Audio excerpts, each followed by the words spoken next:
आज मैं होम्योपैथी की एक बहुत ही महत्वपूर्ण दवा पल्सेट्ला नाइग्रिकन्स की चर्चा कर रहा हूँ। तो इसके कुछ हम की नोट सिम्टम्स आपको बताएंगे, जिनके आधार पर आप किसी रोगी की दवा यदि पल्सेट्ला है तो उसका चयन कर सकते हैं और विभिन्न रोगों को ठीक कर सकते हैं। सबसे पहले हम लेते हैं कि पल्सेट्ला का रोगी जो है वो हार्ट टेम्परामेंट का होता है। दूसरे शब्दों में पल्सेट्ला के रोगी को ठंडा वातावरण, ठंडा खाना, ठंडा पानी, ये सब चीज़ें अच्छी लगती हैं।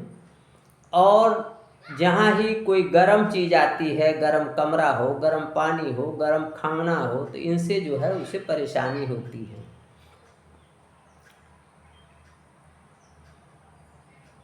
अगली बात यह है कि पल्सेट्ला का रोगी जो है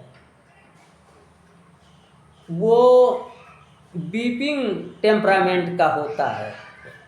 पल्सेट्ला का रोगी अपने दुख दर्द को, अपने रोग की चर्चा करते हुए या डॉक्टर से अपनी व्यथा बताते हुए पल्सेट्ला का व्यक्ति रुआंसा हो जाता है, रोने लगता है, भावुक हो जाता है।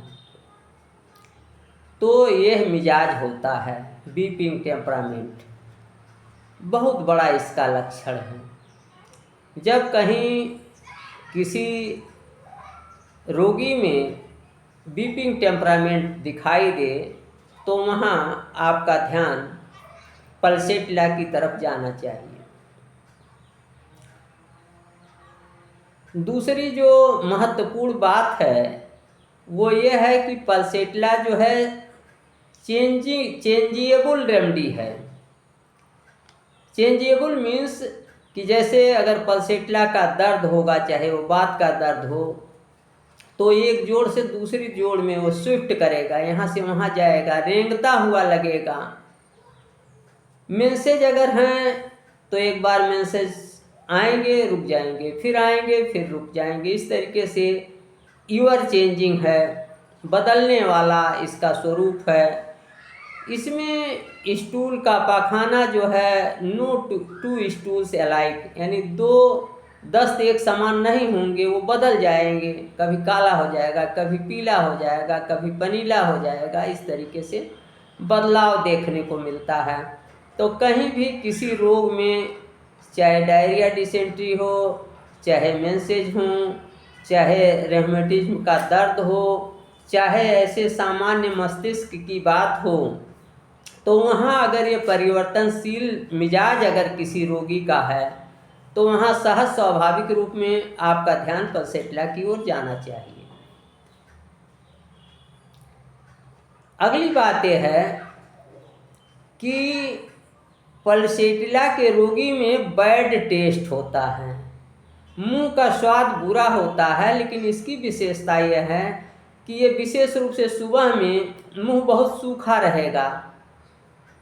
एक तरफ जहाँ मुंह सूखा है, वहीं दूसरी तरफ उसे कोई प्यास नहीं होगी, नो थ्रस्ट होगा, थ्रस्टलेस होगा। तो इस तरीके से पल्सेट्ला का रोगी जो है वो थ्रस्टलेस होता है, उसे प्यास नहीं लगती है, देख उसका मुंह सूखा रहता है और बैड टेस्ट होता है। चौथी बात यह है कि पल्सेट्ला के रोगी को फैट फूड का नहीं, मतलब जैसे दूध है या मक्खन है, तली भुनी चीज़ें हैं, तो इस तरीके से ये फैट फूड से वो डिसएग्री करता है। उसका डाइजेस्टिव सिस्टम खराब हो जाता है, पाचन खराब हो जाता है, उसे असह्य हो जाता है। तो अगर किसी रोगी को फैट फूड डिसएग्री कर रहा हो तो वहाँ भी आपका ध्यान, उसका कोई भी रोग है तो आपको जाना चाहिए पल्सेट्ला की तरफ। अगली बात है, जितने भी म्यूकस मेम्ब्रेन्स हैं, चाहे नोज है, चाहे माउथ है, चाहे आई है, चाहे जो है वेजाइना है, तो यहाँ जैसे किसी को लिकोरिया है तो वहाँ थिक और ब्लेंड होगा, मतलब स्राव जो है वो मोटा होगा, गाढ़ा होगा और वो त्वचा पर कोई इफेक्ट नहीं डालेगा, त्वचा को छीलेगा नहीं, नम्र स्वभाव का होगा। तो अगर ऐसे डिस्चार्ज कहीं हैं और रोगी पल्सेटिला के टेम्परामेंट का है तो निश्चित रूप से उसकी दवा पल्सेटिला होगी।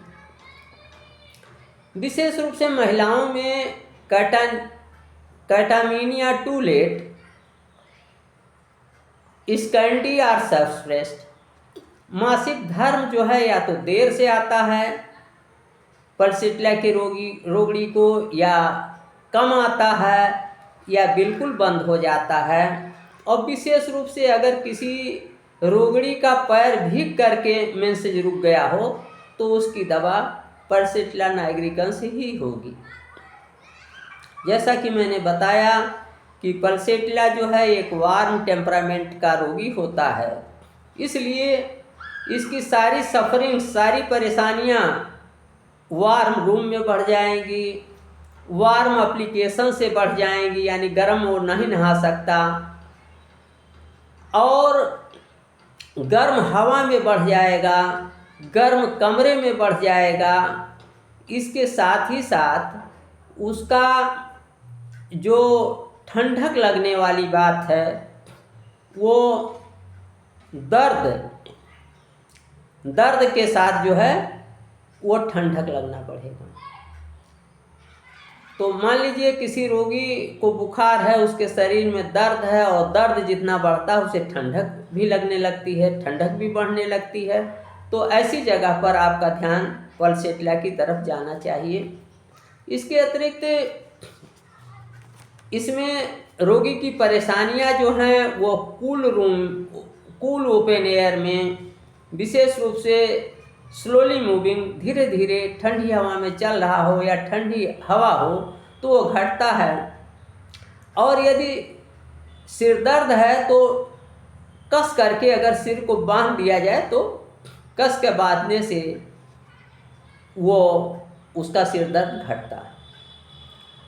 अगला महत्वपूर्ण सिम्टम्स ये है कि रोगी को जैसे जैसे दर्द बढ़ता है, जैसे मान लीजिए किसी रोगों को बात रोग है, रेमेटिज्म है, गठिया बयार है, तो जैसे उसका दर्द बढ़ेगा वैसे ही उसके अंदर जो है वो ठंडापन बढ़ेगा, उसे ठंडक लगेगी, वो ज़्यादा ठंडक अनुभव करता जाएगा।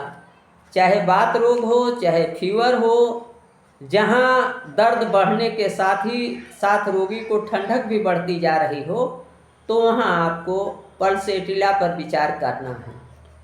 तो इस तरीके से एक सामान्य जनरल आइडिया अगर आपको होगी तो आप अपने रोगी के लिए पल्सेटिला का रोगी आपका है कि नहीं है इसको जान सकते हैं और पल्सेटिला का चयन कर सकते हैं। ये हमारे वीडियो जो हैं विशेष रूप से होम्योपैथी के विद्यार्थियों के लिए बहुत ही महत्वपूर्ण होने जा रहे हैं और इससे सरल और स्वाभाविक भाषा में आपको होम्योपैथिक दवाओं को अपने मन में याद रखने में सुविधा होगी। यहाँ एक बात और बता देना चाहूँगा कि पल्सेटिला नाइग्रिकन्स को महिलाओं की वुमेन्स रेमेडी, महिलाओं की औषधि कहा जाता है। ऐसा नहीं कि यह पुरुषों के रोगों में काम नहीं करेगा, महिलाओं की औषधि इसलिए कहा जाता है क्योंकि इसके ज़्यादातर लक्षण वो महिलाओं में पाए जाते हैं। तो इसी नाते इसे विशेष रूप से महिलाओं की औषध वुमेन्स रेमेडी, पल्सेटिला को वुमेन्स रेमेडी के रूप में भी जाना जाता है। तो आज बस इतना ही। नमस्कार, मैं डॉक्टर प्रेम नारायण।